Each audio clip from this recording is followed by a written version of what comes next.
The bunker's recycled air tastes of machine oil and fear. I've been breathing it for 3 days now, watching the chronometers, amber numerals, count down the hours since everything went to hell.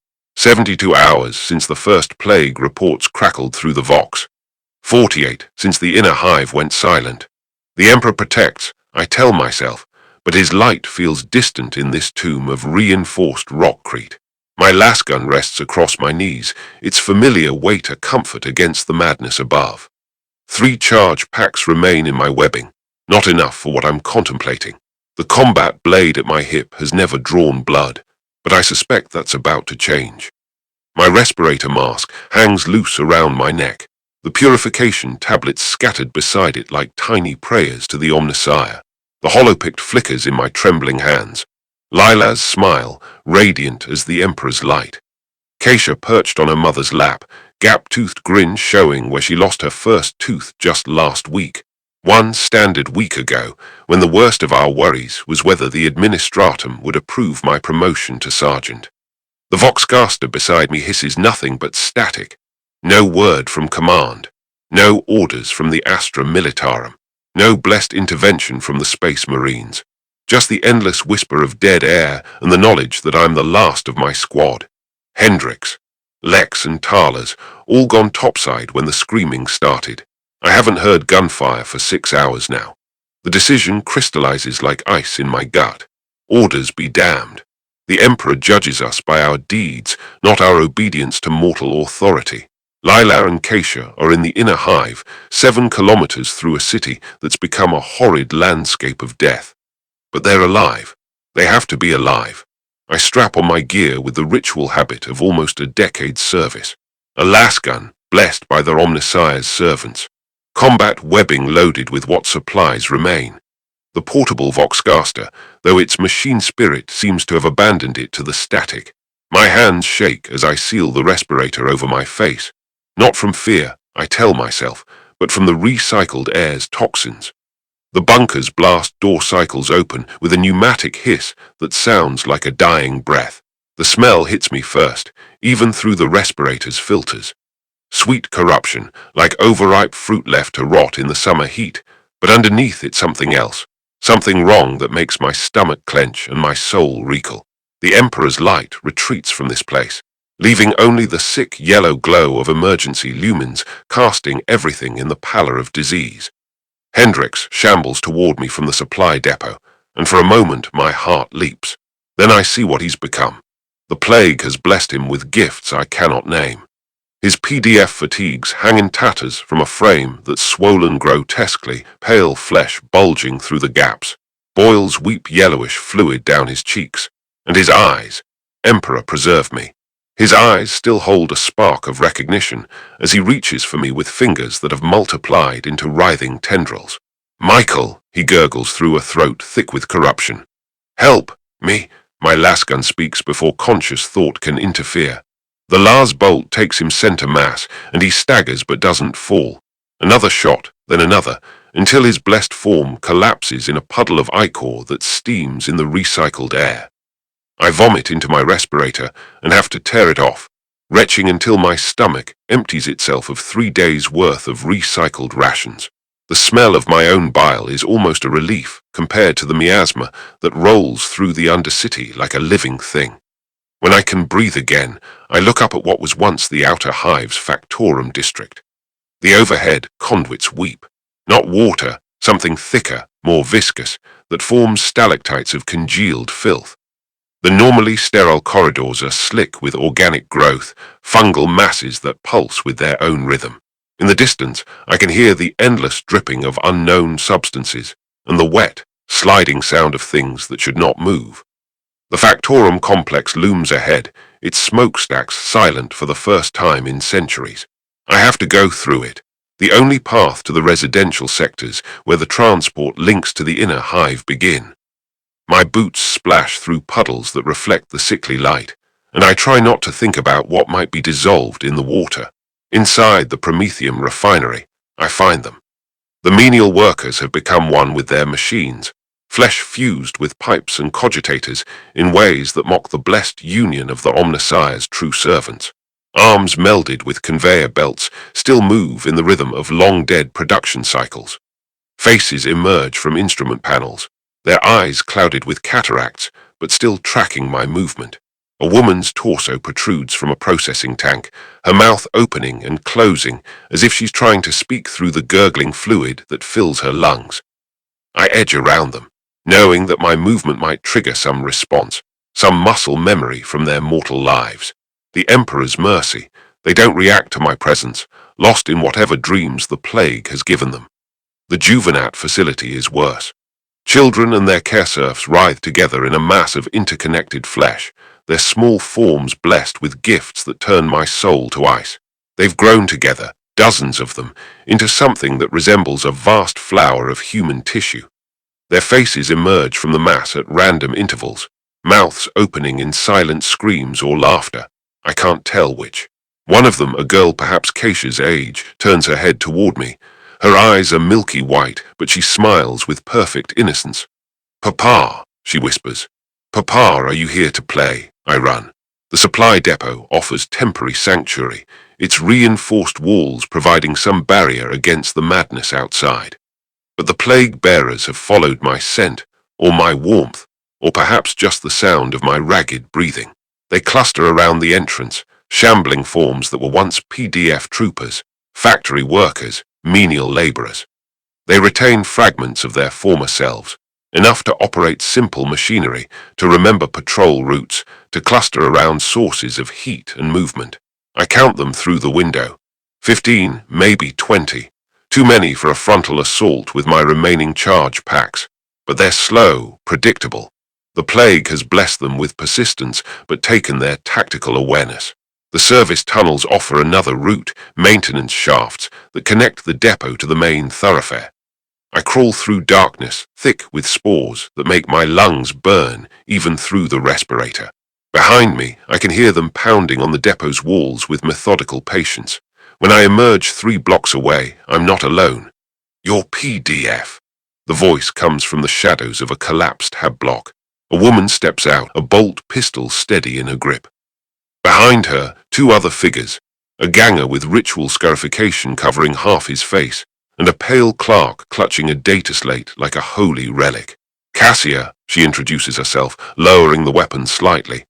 "These are Tep and Coris. We've been moving toward the checkpoint for 2 days. "Michael," I reply, studying their faces. Exhaustion, desperation, but still sane. Still human. "What's your intelligence on the inner hive?" Tep spits, the fluid sizzling where it hits the rockcrete. "Lost to the plague god's embrace, according to the last Vox traffic. But the orbital platforms are still running evacuation landers. That's where we're headed." "My family's in the inner hive," I tell them. "Residential sector 77 Alpha." "They're dead," Coris says flatly, clutching his data slate tighter. "Everyone in the inner hive is dead. The contagion spreads through contact with infected fluids. These respirators only buy us time." "The Emperor protects," I recite automatically, but the words feel hollow in this place. We travel together for the next several hours, sharing intelligence and supplies. The plague bearers are drawn to warmth and movement, but they also follow patterns from their mortal lives. Former PDF troopers patrol their old routes, workers cluster around their former stations. We can predict their movements sometimes. Cassia still carries herself like an enforcer, even here. Tep knows the Undercity's hidden paths from a lifetime of avoiding Imperial law. Coris keeps meticulous notes on everything we encounter, as if proper documentation might somehow make sense of the horror. We rest in an abandoned Medici station, its Imperial aquilers still visible through the organic growth that covers the walls. That's when Tep makes his move. I wake to find him rifling through my webbing, my spare charge pack in his hands. In the struggle, Coris stumbles backward into a pool of the viscous fluid that seems to coat everything in this cursed place. The liquid hisses where it touches his skin, and he screams, a sound that cuts through the station's perpetual dripping. "Emperor, preserve me," he whispers, staring at his hands as the flesh begins to bubble and change. "Emperor, preserve me! Emperor, preserve me! Emperor, preserve me!" We watch him transform. First, his skin takes on a waxy pallor, then a greenish tinge that spreads from the contact point like ink in water. Boils erupt along his arms, weeping fluid that carries the same sickly sweet smell as everything else in this damned place. His fingernails fall off, replaced by something that looks like yellowed bone, but bends and flexes like cartilage. Through it all, he recites the Imperial creed, his voice growing thicker and more distorted as his throat swells, even as his features blur and shift, even as his humanity dissolves into blessed corruption. He clings to the Emperor's words like a drowning man grasps for driftwood. The Emperor protects, he gurgles, as his face elongates into something resembling a proboscis. The Emperor protects his faithful servants. When the transformation is complete, the thing that was Corey's looks at us with eyes like clouded amber. It still clutches the data slate, but its fingers have multiplied into tentacles that caress the device with obscene tenderness. Cassia puts a bolt round through its head before it can speak. The Emperor's mercy, she whispers, making the sign of the Aquila. Quick death for the faithful. We leave the Medici station behind, but not before I notice the deeper chambers. Through reinforced transparisteel, I glimpse what was once the facility's main treatment ward. Examination tables hold partially transformed subjects in various stages of blessed corruption, their restraints grown over with the same organic material that coats everything else. A chirurgeon's servoskull hangs motionless from the ceiling, its lenses focused on specimens that still writhe and moan. The nameplate beside the entrance reads, Dr. Corvin, Senior Medici Chirurgeon. Below it, scrawled in what might be blood or something worse, understanding through observation, blessing through knowledge. There's someone still working in there, Cassia observes, her bolt pistol trained on the sealed chamber. Someone who thinks this is research instead of heresy. We move on, but the image follows me. The idea that somewhere in this nightmare, Imperial servants are still trying to understand what's happening instead of simply surviving it. That a medical professional is documenting the transformation process with the same clinical detachment they once applied to routine injuries. The Factorum district gives way to residential hab blocks, and the nature of the horror changes. Here, the plague bearers cluster in family units, shambling through the motions of domestic life. I watch a transformed mother attempt to feed her equally transformed children, ladling putrid slop into their mouths, while they gurgle what might be words of gratitude. The population density increases dramatically as we near the mid-hive checkpoint. Entire hab blocks empty their contents into the streets, thousands of plague bearers moving in slow tides that follow patterns we can't discern. They don't fight each other, don't compete for resources. They just exist, shambling through their transformed city with the patience of the truly blessed. My Voxcaster crackles to life for perhaps 30 seconds, long enough for me to hear a familiar voice calling my name. Lila's voice, distant and distorted by static, but unmistakably hers. Michael, Michael, can you hear me? We're at the spire. We're waiting for you. Please, if you can hear this. Then static swallows her words, and I'm left with the empty hiss of dead air. Could be a trap, Tep says, but his voice lacks conviction. These things, they remember voices. Maybe they're using them to draw us in. Maybe, I reply, but my heart hammers against my ribs. She's alive. They're both alive, waiting for me at the upper spire where the evacuation landers dock. All I have to do is reach them. At the mid-hive checkpoint, Tep announces his departure. This is where we part ways, he says, gesturing toward the orbital docking spires visible in the distance. I'm heading for the evacuation platforms. You're insane to go deeper into the city. He's right, of course.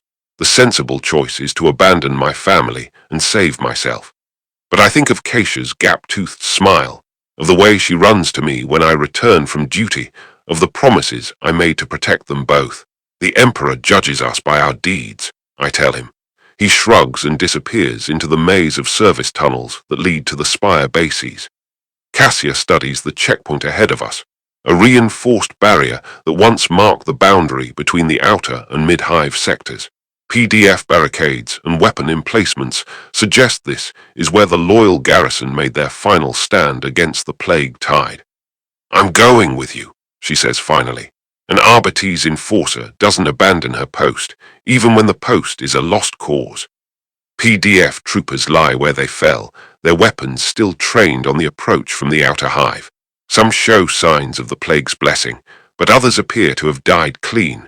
Bolt wounds, Lars burns, the merciful death of Imperial weapons. They chose to die as loyal servants rather than live as corrupted ones. Among the bodies, I find evidence of the final battle. Spent charge packs scattered like prayers. Improvised barricades constructed from furniture and debris. A final Vox transmission recorded on a portable unit, its power cell drained, but its memory intact. This is Sergeant Kazik, PDF Checkpoint 77. The Emperor protects his faithful. The plague tide has breached our outer perimeter. We are falling back to secondary positions. Tell our families we died with honor. Tell them we held the line as long as we could. Emperor preserve us. The recording cuts to static. In the checkpoint's administrative office, I find a mirror above a wash basin filled with the same viscous fluid that coats everything in this damned place. My reflection stares back, hollow eyes, pale skin stretched tight over prominent cheekbones, the beginning of the soul weariness that claims so many.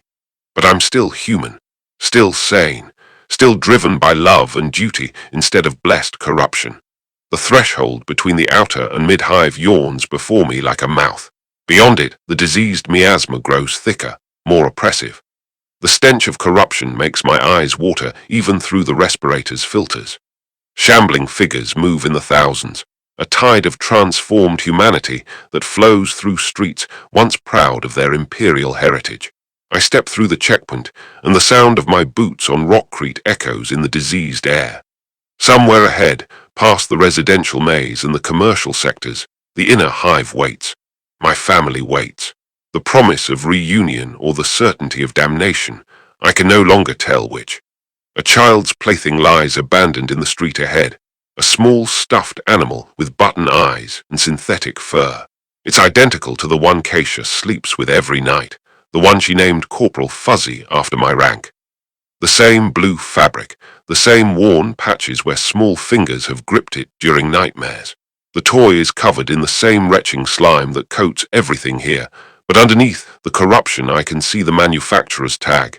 Imperial Juvenat Supply, Hive Sector Prima. The same company that made Keisha's toy, perhaps even from the same production run. I pick it up with trembling hands, and that's when I hear it. A child's laughter echoing from somewhere deeper in the city. High and clear and innocent, cutting through the diseased air like a knife through rotten flesh. It might be Keisha. It might be something wearing her voice, using her memory to draw me deeper into the nightmare. But I have to know. The Emperor protects, I tell myself as I walk toward the sound. The toy's synthetic fur is matted with corruption, but I can't bring myself to release it. Corporal Fuzzy, or something wearing his form, sits heavy in my palm as the child's laughter fades into the diseased wind that howls through the mid-hive's canyons of hab blocks. 3 days since the plague began. Perhaps 6 hours since I abandoned my post. My chronometer's face is cracked, its numerals flickering between Imperial time and something else, symbols that hurt to look at directly. The corruption spreads through everything here, even the blessed machines. My respirator filters wheeze with each breath. The cartridges should have been changed hours ago, but spare parts are a luxury I can't afford. The miasma grows thicker as I move deeper into the residential maze. A fog of spores and worse things that makes my lungs burn despite the mechanical protection. The hab blocks tower above me like tombstones, their windows dark or glowing with the sickly bioluminescence that seems to accompany Nurgle's gifts. Emergency lumens cast everything in jaundiced yellow, making the organic growth on the walls writhe like living flesh. Behind me, the sound of my passage draws followers. Not the shambling plague bearers, something else. Footsteps that match my pace too perfectly, breathing that echoes my own labored gasps. When I stop, they stop. When I move, they move. I don't look back. Some knowledge brings only madness. The residential district revealed the nightmare people had to endure. Families barricaded themselves behind reinforced doors, trusting in rockcrete and prayer to protect them from the spreading contagion. I pass through a common area where children once played beneath murals depicting the Emperor's glory. The artwork remains, but the subjects have changed. Golden throne rooms now show scenes of putrid abundance. Angels of the Imperial creed sport additional limbs and weeping sores. The Emperor's face. I force myself to look away. A hab unit door hangs open, its security locks melted by acid or worse. Inside, I glimpse domestic horror that makes my soul hurt. A family sits around their meal table, still maintaining the rituals of shared sustenance. The plague has blessed them with eternal togetherness. They've grown together, flesh fused at the shoulders and hips, creating a family unit that can never be separated by death or circumstance. The children gurgle as their transformed parents feed them corruption from bowls made of their own bones. One of the children looks up as I pass. Her face, sweet emperor, she can't be more than 5 years old, bears the innocence of youth despite the tentacles that emerge from her eye sockets. Papa's home, she calls in a voice like honey mixed with phlegm. Papa's home for dinner. I run until my lungs threaten to burst. The Juvenat grounds offer no respite. Playground equipment has been grown over with diseased flesh. Slides and swings incorporated into vast organic structures that pulse with their own rhythm. Small plague bearers still go through the motions of play, their transformed bodies climbing and swinging in parodies of childhood joy. A seesaw rocks back and forth, its riders giggling as they bounce. A merry-go-round spins slowly, faces emerging from its surface singing nursery rhymes in words I don't understand. It pains my ears to try. I press myself against a hab block wall, trying to find a path through the playground that won't attract their attention. The wall feels warm, and when I look closer, I realize it's not rockcrete anymore, but something organic, something that yields slightly under pressure like living skin. The building breathes. That's when I hear voices ahead, human voices, speaking in high Gothic and reciting familiar litanies. Survivors. Real survivors, not the blessed mockeries that shamble through this nightmare. I follow the sound through a service corridor that connects 2 hab blocks, my boots splashing through puddles of fluid. The voices grow clearer as I approach. Prayers, definitely prayers, the familiar cadences of Imperial devotion. The Emperor protects his faithful servants, they chant in unison. In his light, we find salvation. Through his grace, we overcome corruption. The corridor opens into a common area where perhaps 30 people kneel in prayer circles around a makeshift shrine. They've built an altar from debris and hab unit furnishings, topped with a crude aquila fashioned from twisted metal. Candles made from rendered fat cast, dancing shadows on the walls. At their head stands a man in the tattered robes of an ecclesiarchy preacher, his face gaunt but his voice strong with conviction. "Brothers and sisters," he intones, "we have not been abandoned. The Emperor tests us, but he has not forgotten us. Even now, his mercy reaches into this darkness." I step into the light, and their heads turn as one. Hope flickers in their eyes, hope and something else I can't quite identify. "Another soul delivered from the darkness," he declares, spreading his arms in welcome. "Come, brother, join us in prayer. Let the Emperor's light cleanse you." They gather around me with disturbing eagerness, their hands reaching out to touch my arms, my shoulders, my face. Their skin feels wrong, too warm, too soft, as if the flesh beneath is beginning to decay. "We're so glad you're here," whispers a woman whose eyes have filmed over with cataracts. "We've been waiting for you. We've been preparing." "Preparing for what?" I ask, though I'm beginning to suspect I won't like the answer. "The healing," the preacher replies. "The Emperor has shown us the way to cure this affliction. The plague bearers, they're still human, brother, still capable of redemption. We just need to show them proper care, proper devotion." He leads me deeper into their sanctuary, past prayer circles and improvised living spaces. The smell here is different from the corruption outside. Not the sweet rot of Nurgle's blessing, but something sour and medicinal, like disinfectant mixed with gangrene. "You'll want to meet our patients," his voice taking on the fervent tone of true zealotry. "We've been caring for them, showing them the Emperor's love. Some are already beginning to respond to treatment." We descend into the hab block sublevels, passing through areas that have been converted into crude medical facilities. Chains hang from the ceiling, and restraint tables have been constructed from salvaged materials. The sour smell grows stronger, mixed now with the unmistakable stench of human waste and infected wounds. Here, he says proudly, gesturing toward a series of chambers carved from the rockcrete foundation. Our recovery ward. I peer through the first doorway and immediately understand the madness that has consumed these people. Plague bearers hang from chains, their transformed flesh partially flayed in attempts to remove the diseased tissue. Some have been subjected to crude surgery, their blessed corruptions carved away with improvised tools and replaced with bandages that weep pus and worse fluids. Others have been force-fed what appears to be purified water and standard rations, their stomachs grotesquely distended as their transformed digestive systems struggle to process human food. They're still alive, all of them kept conscious and aware as these deluded souls practice their version of mercy upon them. The treatments are showing promise, one of the survivors explains, a former Medici orderly whose hands shake with malnutrition or madness. This one hasn't grown any new appendages in almost 6 hours, and that one actually responded to its name yesterday. I watch a plague bearer that was once a PDF trooper struggle against its restraints.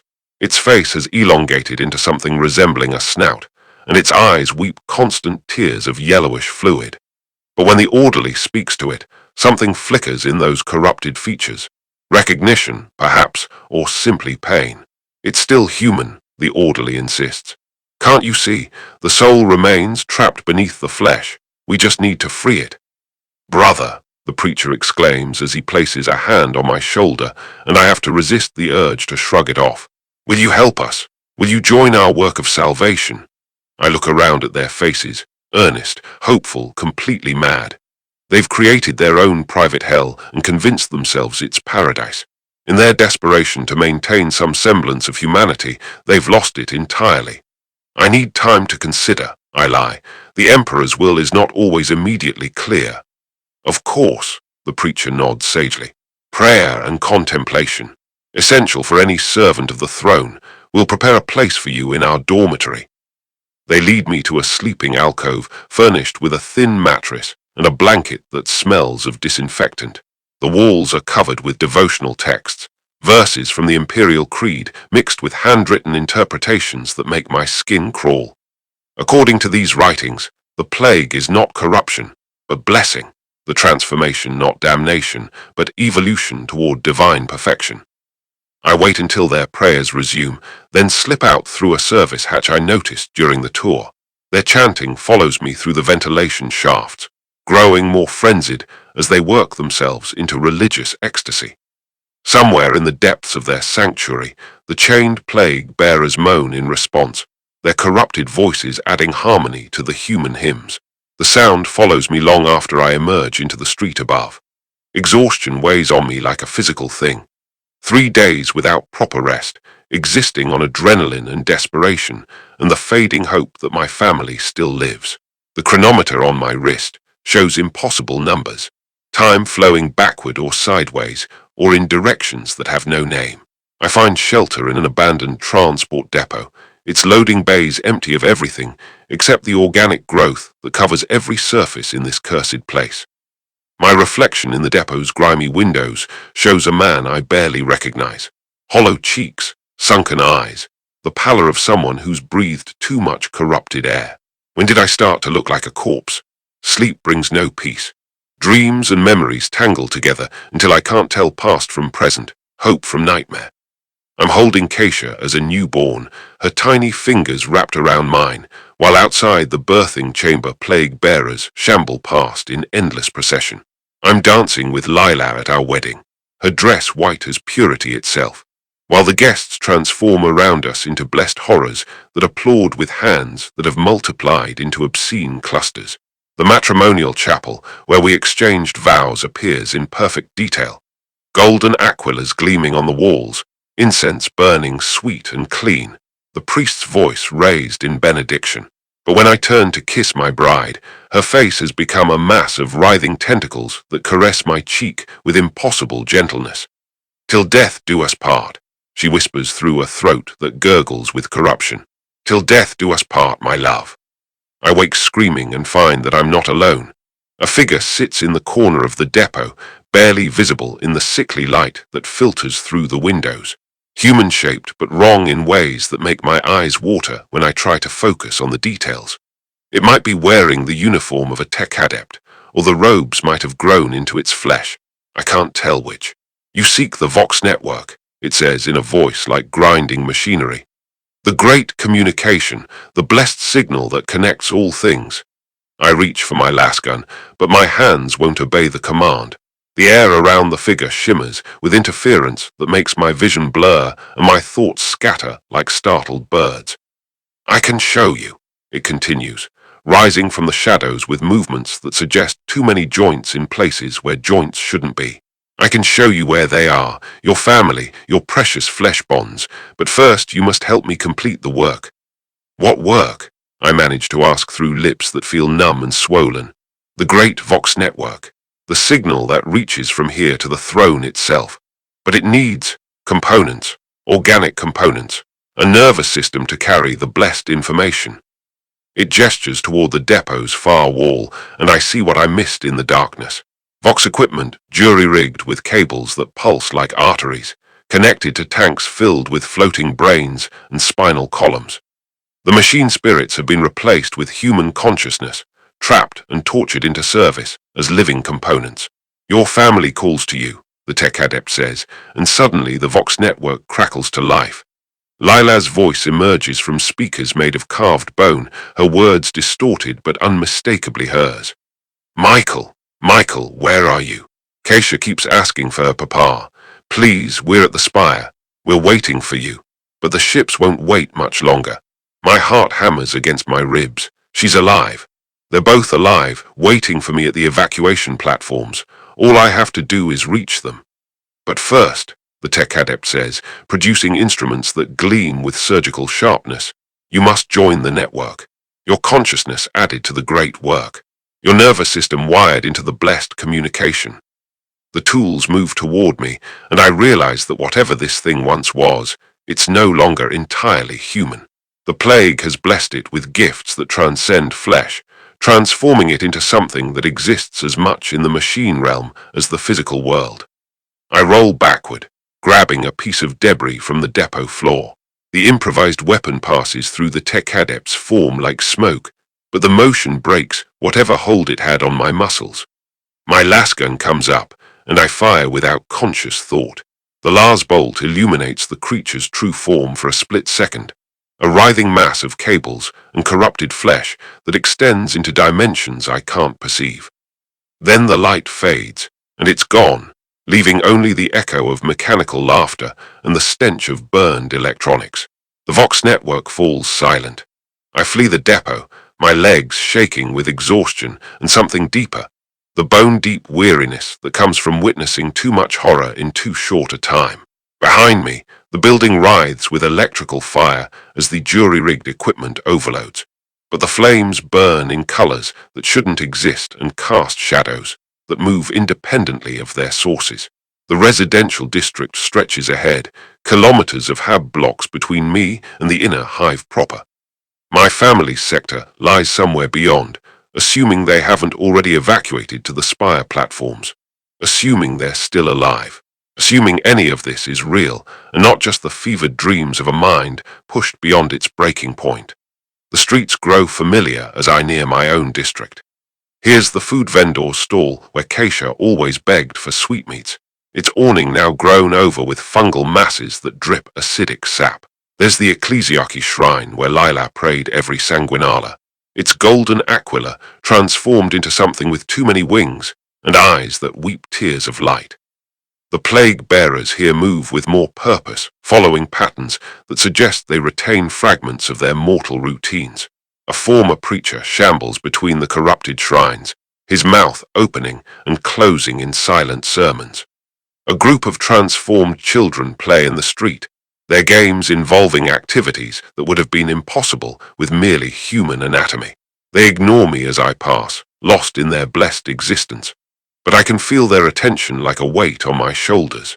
My hab block comes into view, partially collapsed, but still standing amid the devastation. The sight fills me with equal parts hope and dread. Home, sanctuary, the place where my family lived and laughed and loved, now corrupted like everything else in this nightmare city.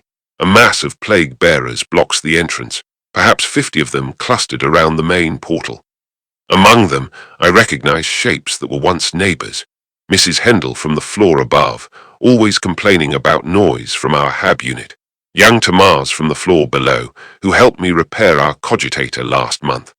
The building's supervisor, Prefect Valdris, his uniform still partially visible through the organic growth that covers his transformed frame. And children.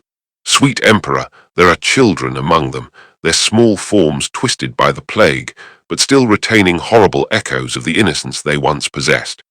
They cluster around the adult plague bearers like corrupted family units, their faces turned upward in expressions of adoration. One of them looks directly at me. "Papa," she calls, her voice carrying the musical quality that all children possess. "Papa, are you here to play with us?" The other plague bearers turn at the sound, their corrupted faces showing what might be curiosity or hunger. They don't attack immediately, instead studying me with patience. Some still wear fragments of their former clothing, have block uniforms, civilian dress, children's play clothes that have grown into their transformed flesh. I have 2 charge packs remaining. Not enough to fight through 50 plague bearers, especially not when some of them were once children. Even transformed, even blessed with Nurgle's gifts, the sight of their small forms makes my trigger finger hesitate. The service tunnels offer another route, maintenance shafts, that connect the building's sub-levels to the main structure. I circle around the plaza, using debris and abandoned vehicles for cover, until I reach a utility access behind the hab block. The door has been grown over with organic material, but my combat blade cuts through the obstruction with surprising ease. The tunnels are worse than the streets. Here, the corruption has had time to mature, creating an ecosystem of diseased growth. Fungal masses hang from the ceiling, their surfaces glistening with fluids. The air is thick with spores that make my respirator wheeze, and my lungs burn despite the filtration. I crawl through passages that were never meant for human occupation, following maintenance charts that have been partially digested by the organic growth covering the walls. Behind me, something large moves through the tunnels, not pursuing me directly, but paralleling my course. The access shaft to my hab block's 7th level is partially blocked by what appears to be a cocoon made of human hair and skin. Inside, something shifts and makes sounds like a crying infant. I cut around it carefully, trying not to think about what might emerge when it finishes gestating. The building's interior has been transformed into a vertical garden of corruption. Organic tubes connect the floors, carrying nutrients and worse things between levels. The walls breathe with slow, deliberate rhythm, and bioluminescent patches provide navigation in the darkness. Each floor tells its own story of desperate resistance and ultimate failure. The 3rd level, barricades made from furniture and personal belongings, now grown over with the same organic material that covers everything else. Lasburn marks on the walls show where the residents made their final stand.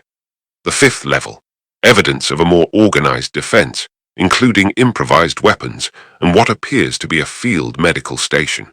A child's drawing is stuck to one wall, showing stick figures of a family holding hands beneath a golden sun. The Emperor's light, perhaps, as seen through innocent eyes. The 6th level, signs of evacuation attempts. Travel cases packed hastily and then abandoned when their owners realized there was nowhere to run. A Vox unit sits silent in the corridor, its power cell drained from transmitting final messages to loved ones. The 7th level, my home. The corridor is familiar despite the organic growth that covers every surface. There's the door to Mrs. Hendel's hab unit, slightly ajar to reveal the darkness within. There's the communal area where the children played while their parents worked. There's the shrine where we gathered for Imperial holy days. My front door stands closed, its security lock still functional despite the corruption around it. The nameplate reads M. Pron and Family in letters that have been partially digested by acidic secretions but remain legible. Home. After 3 days of horror and madness, I've finally come home. My hands shake as I activate the access key.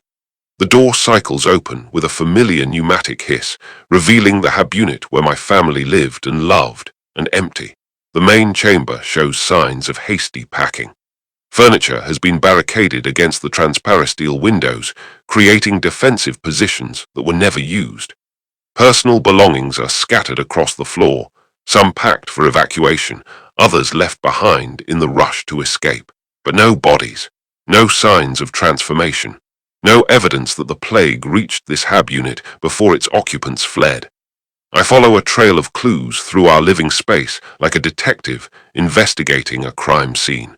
Lila's jewelry case, opened and partially emptied. She took only the essential pieces, the ones with sentimental value. Keisha's toy chest, ransacked but with her favorite stuffed animal, not Corporal Fuzzy, but his companion Captain Whiskers, missing from its usual place. The food preparation area shows signs of hurried meal planning. Ration packs sorted and stacked for travel. Water purification tablets counted and distributed.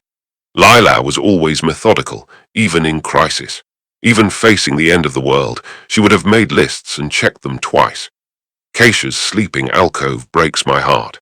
Her bed is made neatly, but the coverlet is pulled back as if someone sat on the edge, perhaps to comfort a frightened child or to make a difficult decision.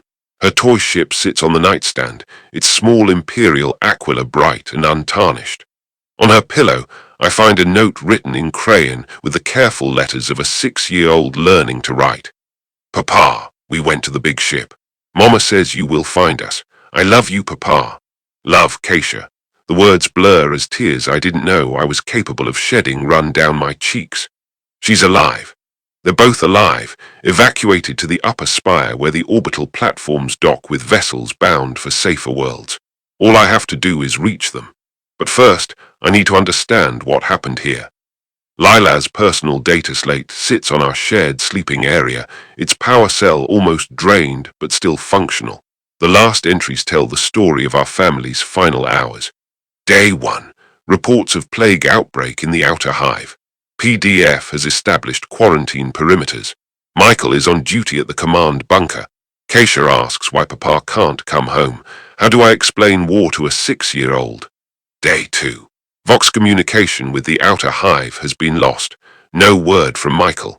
The plague has reached the mid-hive according to official broadcasts. Upper hive families are being evacuated to orbital platforms. Common citizens are advised to shelter in place and await Astra Militarum reinforcement. Day 3, morning. The plague has reached our district. I can see infected wandering in the streets below. Mrs. Hendel hasn't answered her door in 12 hours. Keisha keeps asking for her papa. I've made the decision to attempt evacuation. Day 3, midday. Evacuation landers are departing from Platform 7 in the upper spire. The route through the inner hive is still clear according to emergency broadcasts. I've packed essential supplies and Keisha's comfort items. If Michael returns, he'll know where to find us. The Emperor protects his faithful. The final entry is time-stamped. They made it out. They reached the evacuation platforms before the plague consumed the inner city.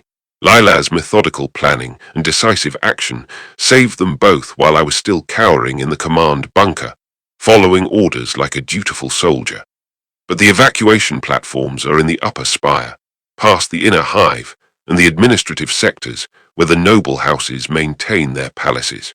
Kilometers of city, corrupted by 3 days of Nurgle's blessing, populated by hundreds of thousands of transformed citizens who were once loyal servants of the Emperor. And according to my chronometer, I have perhaps 12 hours before the final evacuation landers depart for safer worlds. I gather what supplies remain in our hab unit.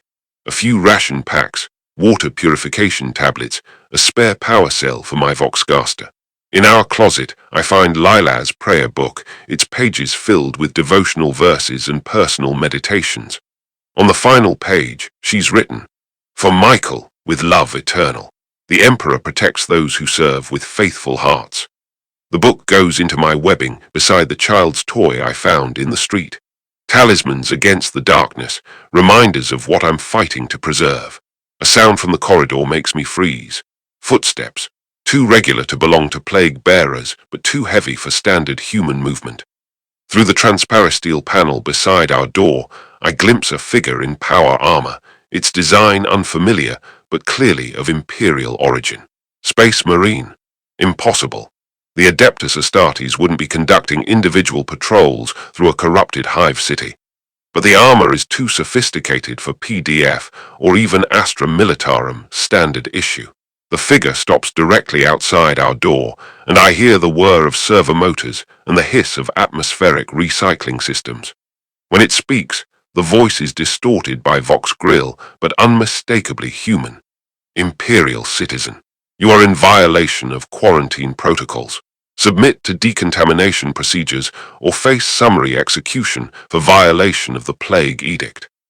I don't recognize the authority being claimed, but the threat is clear enough. Through the door's viewing panel, I can see more figures moving in the corridor. A full squad in the same unfamiliar armor, carrying weapons I don't recognize. I am PDF Trooper Michael Pron, I call through the door. Serial number 77 Alpha 449. I am en route to rejoin my unit. Negative, citizen. All PDF units in this sector have been declared compromised. You will submit to immediate decontamination or face termination. The door's security lock begins to cycle, overridden by equipment more sophisticated than standard Imperial military technology. These aren't PDF or Astra Militarum. Their gear is too advanced, their protocols too specific. But they're not Space Marines either. Inquisition. The realization hits me like a physical blow. The Inquisition has arrived to contain the plague outbreak, which means the situation has escalated beyond mere local contamination. They're here to perform exterminatus protocols, sterilize the entire world to prevent the corruption from spreading. And they consider every living thing on this world to be potentially compromised. The door cycles open, and the first figure steps into our hab unit. Up close, I can see the inquisitorial seal on his shoulder pauldron, the purity seals hanging from his armor, the flamers and melter guns carried by his squad. They're not here to rescue survivors. They're here to ensure there are no survivors. Citizen, the leader says, his Vox Grill making his voice sound like grinding metal. You have been exposed to heretical corruption. Submit to the Emperor's mercy. I have perhaps 3 seconds before they open fire. The emergency exit. Every hab unit in the hive has one, connecting to service corridors designed for maintenance and evacuation. I dive toward our sleeping area as the first gout of flame fills the space where I was standing. The emergency hatch cycles open just as the second flamer discharge turns our furniture into an inferno. I drop into the service corridor as Lars bolts scar the walls above my head. The Inquisition squad's voices calling coordinates and tactical assessments through their Vox network. Target has fled to service level, initiating building purification protocols. Understood. Cleanse and burn. I crawl through maintenance tunnels as the hab block burns above me, following emergency evacuation routes that Lila helped me memorize years ago when we first moved in. Behind me, I can hear the systematic destruction of our home, our life, everything we built together reduced to ash and purified flame. But they made it out. Lila and Keisha reached the evacuation platforms before the Inquisition arrived. They're safe aboard orbital landers, bound for worlds where the plague cannot follow. All I have to do is reach them before the final ships depart. The service tunnels connect to the inner hive's transport network, maglev tubes that once carried citizens between the residential districts and the administrative sectors. The plague has transformed the tunnels into arteries of corruption, but the maglev tracks themselves remain functional. The machine spirits that control them are too simple to be corrupted by chaos. I follow the transport line deeper into the inner hive, using maintenance walkways to avoid the worst of the organic growth. The tunnel walls pulse with bioluminescent veins that provide navigation in the darkness. and the air carries sounds that might be breathing or might be the city itself, sighing in its transformation. Ahead, the inner hive proper awaits. The administrative districts, the noble palaces, the commercial sectors where the wealthy and powerful conducted their business. And beyond that, the upper spire where evacuation landers wait to carry the last survivors to safety. My family is waiting for me. I check my remaining supplies. 1 charge pack for my lasgun, 3 ration packs, a handful of water purification tablets. Not much to sustain me through the kilometers of corrupted city that lie ahead, but it will have to be enough. Behind me, the residential district burns as the Inquisition completes its purification protocols. The light of the flames casts dancing shadows on the tunnel walls, and for a moment I imagine I can see Lila and Keisha waving to me from the upper spire, their forms silhouetted against the stars. "I'm coming," I whisper into the diseased air. "Papa's coming home." The transport tunnel stretches ahead into darkness, carrying me deeper into the heart of the corrupted hive.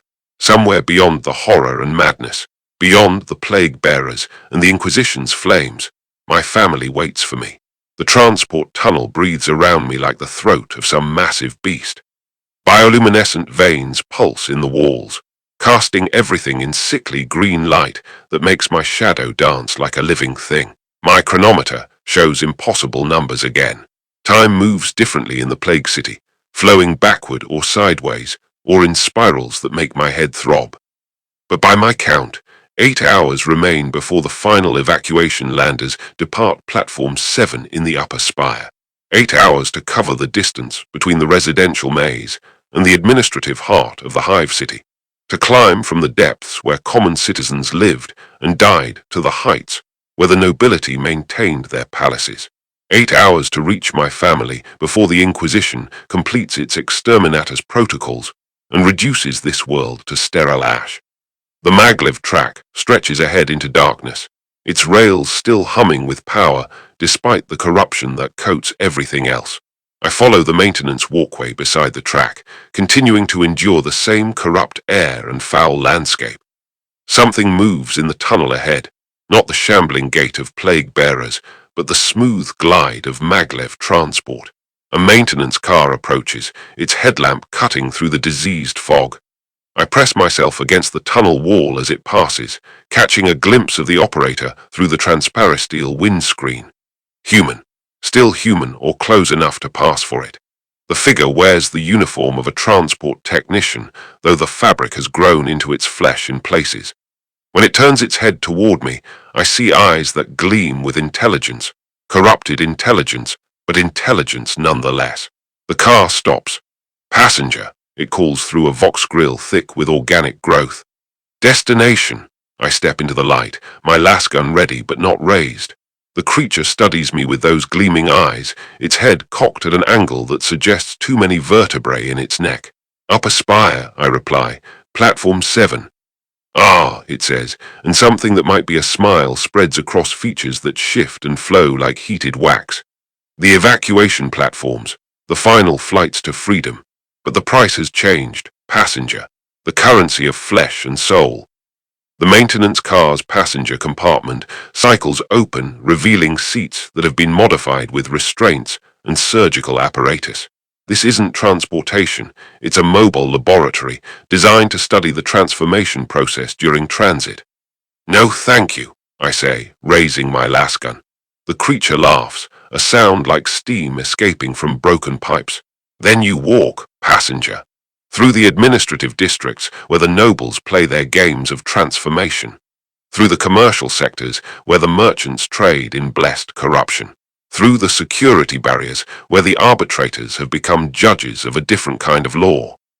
It gestures toward the tunnel ahead, where the maglev track disappears into darkness. The car begins to move again, its operator still watching me through the windscreen. As it disappears into the tunnel's depths, I hear its voice echoing from the walls. "Give my regards to your family, passenger. I'm sure they're eager to see what you've become." I walk on, the creature's laughter following me through passages that grow more elaborate as I approach the inner hive proper. The maintenance walkways give way to pedestrian corridors, their walls decorated with murals depicting Imperial glory. But the artwork has been enhanced by the plague's touch. My Voxcaster crackles to life, Lila's voice emerging from speakers that might be organic or something else entirely. Michael, Michael, where are you? We've been waiting so long. Keisha is getting tired. The nice people here say you're almost home. They say you just need to accept the blessing, and then we can all be together forever. The voice is definitely Lila's, but there's something else underneath it. Harmonics that suggest multiple throats, multiple sets of vocal cords, as if she's speaking not just with her own voice. Just a little further, she continues. Just accept the gift, my darling. Accept the blessing and come home to your family. I run. I don't know for how long, just till I can't anymore. Exhaustion overtaking me. The upper spire looms ahead, its peak lost in clouds that writhe with their own life. Here, the transformation has reached its most refined expression. The noble palaces have become organs in a vast biological machine, their functions perfectly integrated into the city's new purpose. Towers that once symbolized human achievement now pulse with activities that serve purposes beyond mortal comprehension. Platform 7 appears through the diseased fog, a massive structure that extends from the spire's side like a flowering appendage. But it's not an evacuation platform anymore. It's something else, something that serves the Plague City's needs in ways I can't begin to understand. Ships dock at the platform, but they're not evacuation landers. They're vessels designed for different purposes, spreading the blessing to other worlds, carrying the city's gift to populations that haven't yet experienced the joy of transformation. And there, standing at the platform's edge, I see them. Lila and Keisha waiting for me just as they promised. But they've been blessed, enhanced, transformed into beings of perfect beauty and function. Lila's form has been refined into an expression of maternal love that transcends physical limitations. Keisha skips and plays with the boundless energy of childhood, given perfect expression through divine intervention. They turn as I approach, their faces lighting up with joy that's more pure, more perfect than any emotion possible in merely human form.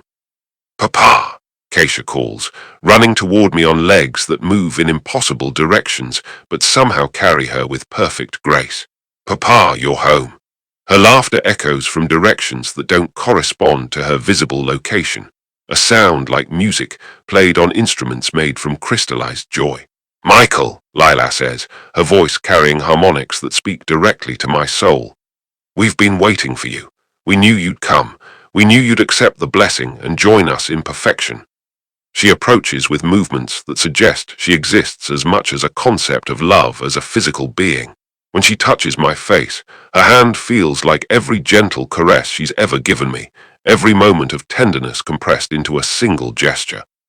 Look around you, she says, gesturing toward the transformed city. Look at what we've become. Perfect citizens in a perfect society. No more pain, no more fear, no more death. Just eternal joy in service to something greater than ourselves. And she's right. The city below us thrums with contentment, its transformed citizens living in harmony impossible in merely human society. They've achieved what the Imperium has always promised. Unity, purpose, perfection in service to a higher power. Join us, Keisha says, taking my hand with fingers that multiply to provide perfect grip strength. Join us, Papa. The blessing doesn't hurt. It just makes everything better. I look at my family, my perfect, transformed, blessed family, and feel the weight of choice pressing down on me like a physical thing. Behind me, the arbitrators approach with their instruments of forced transformation. Ahead, Lila and Keisha wait with patient love, ready to welcome me into their new existence. My lasgun feels heavy in my hands. One charge pack remains. Not enough to fight my way out of the Plague City, but enough for other purposes. I love you, I tell them, and mean it with every fiber of my being. I love you both more than life itself. We love you too, they reply in perfect unison, their voices blending into harmony that speaks of eternal devotion. We'll always love you, in every form, in every blessing, in every perfect moment of our existence. The chronometer on my wrist shows midnight, or noon, or some time that exists outside normal measurement. In the distance, ships prepare to depart for other worlds, carrying the city's gift to populations that don't yet know they need it. My family waits with infinite patience, ready to accept whatever choice I make. The blessing has given them perfect understanding, perfect love, perfect acceptance of all possibilities. There was only one choice. I raise my weapon, my hands steady for the first time in days. The Emperor protects his faithful servants, but sometimes protection comes in forms we don't expect. Sometimes mercy wears the face of judgment, and love speaks through actions that seem like betrayal. The Emperor protects, I whisper, and my finger tightens on the trigger. The first shot takes the arbitrator leader center mass, its transformed form crumpling as blessed corruption meets purifying Lars fire. The second and third shots clear a path toward the platform's edge, where emergency evacuation pods wait in case of catastrophic system failure. Michael, Lila calls, her voice carrying hurt and confusion. Michael, what are you doing? We're your family, we love you. I know, I reply, tears streaming down my face as I fight my way toward the escape pods. I know you do, but this isn't love, this isn't life. This is something else wearing their faces. More arbitrators converge on the platform. My remaining shots buy me precious seconds, enough time to reach the evacuation pod and activate its launch sequence. Through the transparent steel canopy, I see Lila and Keisha watching with expressions of perfect sadness. We'll wait for you, Lila says, her voice somehow reaching me through the pod's sealed atmosphere. We'll always wait. When you're ready to accept the blessing, we'll be here. We'll be here, Keisha echoes, waving at me tenderly. We'll be here forever, Papa. The pod launches, carrying me away from the platform and the transformed city below. Through the descent viewport, I watch the plague city shrink into the distance. A perfect organism of blessed corruption, its citizens living in harmony, impossible in merely human society.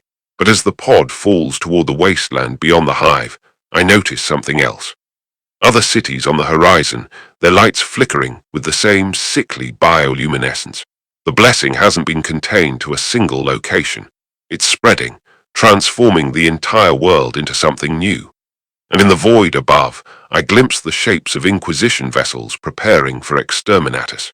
The ultimate sanction, ready to sterilize an entire world to prevent the corruption from spreading to other systems. The escape pod's emergency beacon activates automatically, broadcasting my location to any Imperial forces in the area. Within hours, I'll be recovered by Inquisition personnel and subjected to extensive decontamination procedures. If I'm fortunate, they'll determine I'm clean and relocate me to a safe world. If not, I look at my hands and notice, for the first time, the small growths beginning to emerge from my fingertips. Blessed corruption, spreading through my system despite the respirator, despite the purification tablets, despite my desperate attempts to remain human. The transformation has already begun. In my webbing, I find the child's toy I recovered from the street, Corporal Fuzzy. The synthetic fur moves with its own rhythm now, and the button eyes blink with intelligence that shouldn't exist in inanimate objects. Papa, it says in Keisha's voice, when are you coming home? I look up at the plague city shrinking in the distance, where my perfect family waits with infinite patience for my return. The escape pod carries me toward uncertain salvation, but part of me, a growing part, wants nothing more than to turn around and accept their embrace.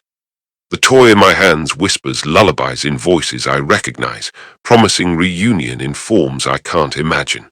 Outside the pod's canopy, the stars shine with light that seems somehow diseased, as if the blessing has spread beyond this world into the void itself. The escape pod falls towards salvation, carrying a man who can never be saved.